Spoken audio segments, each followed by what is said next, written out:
পরের প্রশ্ন। আসসালামু আলাইকুম। ওয়ালাইকুম আসসালাম। এটা সাধারণত মনে করা হয় যে টাই হলো ক্রসের প্রতীক, তাহলে আপনি কেন খ্রিস্টানদের লেবেলটা পড়েছেন? ভাই, আপনি খুব সুন্দর প্রশ্ন করেছেন, আর আমিও খুশি যে এই প্রশ্নটা করেছেন, যাতে করে ভুল ধারণাগুলো ভাঙা যায়। আপনি প্রশ্ন করলেন যে টাই হলো ক্রসের প্রতীক, খ্রিস্টানদের প্রতীক, তাহলে আমি কেন একজন মুসলিম হয়ে টাই পরে আছি?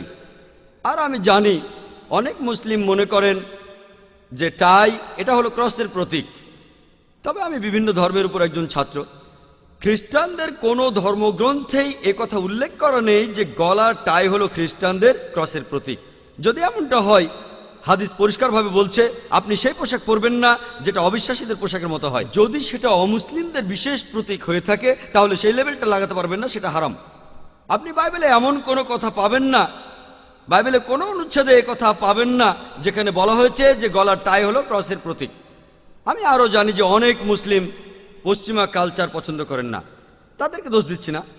আমি যেটা বলবো, আপনি যদি দেখেন অমুক জিনিসটা ক্ষতিকর, যদি আপনি দেখেন পশ্চিমারা কোনো খারাপ কাজ করছে, আপনি সেটা প্রতিবাদ করবেন।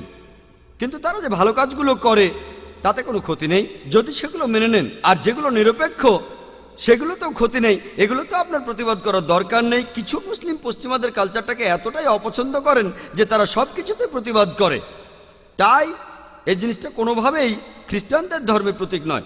এই প্রশ্নটা আমাকে পৃথিবীর বিভিন্ন জায়গাতে করা হয়েছে, আমি তখনও সবার সামনেই বলেছি, যদি কোনো মুসলিম এটা প্রমাণ করতে পারেন, যে কোনো সময় অকাট্য প্রমাণ করতে পারেন যে গলার টাই এটা ক্রস বা খ্রিস্টান ধর্মের প্রতীক, আমি সবার আগে টাই খুলে ফেলবো। আর আমি সবাইকে বলবো আপনারা কেউ টাই পরবেন না। টাই জিনিসটা কোনোভাবেই খ্রিস্টান ধর্মের প্রতীক নয়, এটা কোনো দিক থেকে ক্রসের প্রতীক না, এটা একটা কালচারাল ড্রেস। টাই নিয়ে গবেষণা করেছেন বিশেষজ্ঞরা, শোনা কথা না। বিশেষজ্ঞরা বলেছেন কিভাবে টাইয়ের প্রচলন হলো। কিছু বিশেষজ্ঞ বলেন ঠান্ডা আবহাওয়ার দেশে লোকজন টাই পরে তাদের ভারী জামা কাপড়গুলো আটকে রাখতো। দেখবেন ঠান্ডা দেশে লোকজন উলের পোশাক পরে, এটা কালচারাল ড্রেস, এটা খ্রিস্টানদের ধর্মীয় পোশাক না। আপনারা পৃথিবীর সব জায়গায় দেখবেন খ্রিস্টানরা টাই পরে, খ্রিস্টানরা যে টাই পরে আলহামদুলিল্লাহ আমি সেটা জানি, মুসলিমরা টাই পরে, হিন্দুরা টাই পরে। গলার টাই আসলে খ্রিস্টান ধর্মের প্রতীক না, এটা একটা কালচারাল ড্রেস। আর মুসলিমদের অনুমতি দেওয়া আছে যে তারা সেগুলো করতে পারবে যে জিনিসগুলো ইসলামিক শরিয়ার বিরুদ্ধে যায় না। যদি সেটা ইসলামিক শরিয়ার বিরুদ্ধে যায়, যেমন হাফ প্যান্ট পরা, এটাও পশ্চিমাদের একটা কালচার। আমরা মুসলিমরা এটা পরবো না, কারণ পুরুষদের জন্য হিজাব বা আওরা হলো নাভি থেকে হাঁটু পর্যন্ত, মুসলিমরা শর্টস পরবে না, এটার অনুমতি নেই। আপনি গাড়িতে চড়ছেন, গাড়ি আবিষ্কার করেছিল খ্রিস্টানরা, পশ্চিমারা। আমি কি বলবো খ্রিস্টানরা গাড়ি আবিষ্কার করেছে তাই আমি এতে চড়বো না? প্লেনের ক্ষেত্রে একই কথা, সেখানেও কি এই কথা বলবো না? যে জিনিসগুলো শরিয়ার বিরুদ্ধে সেগুলো করব না। টাই জিনিসটা কোনোভাবেই খ্রিস্টান ধর্মের প্রতীক না। গলার টাই, লোকে বলে এটা নাকি ক্রসের মতো দেখতে।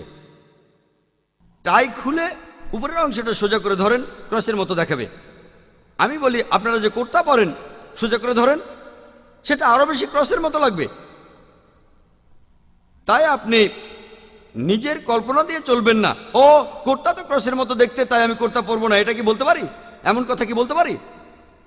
আর নবীজি বলেছেন যে পোশাক কোনো বিশেষ একটা ধর্মের প্রতীক, সেই পোশাকগুলো পরবে না। তাই জিনিসটা খ্রিস্টান ধর্মের প্রতীক না, এটা একটা কালচারাল ড্রেস। এটা ফরজ না যে অবশ্যই পড়তে হবে, আমি কথা বলছি না। যদি না পড়েন আলহামদুলিল্লাহ, কোনো সমস্যা নেই।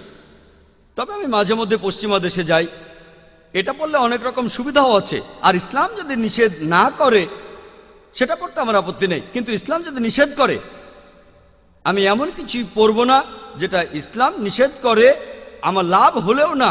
তবে এই গলারটাই আলহামদুলিল্লাহ ইসলাম এটার অনুমতি আছে, তাই এটাতে কোনো সমস্যা নেই যদি মুসলিমরা টাই পরে। আশা করি উত্তরটা পেয়েছি।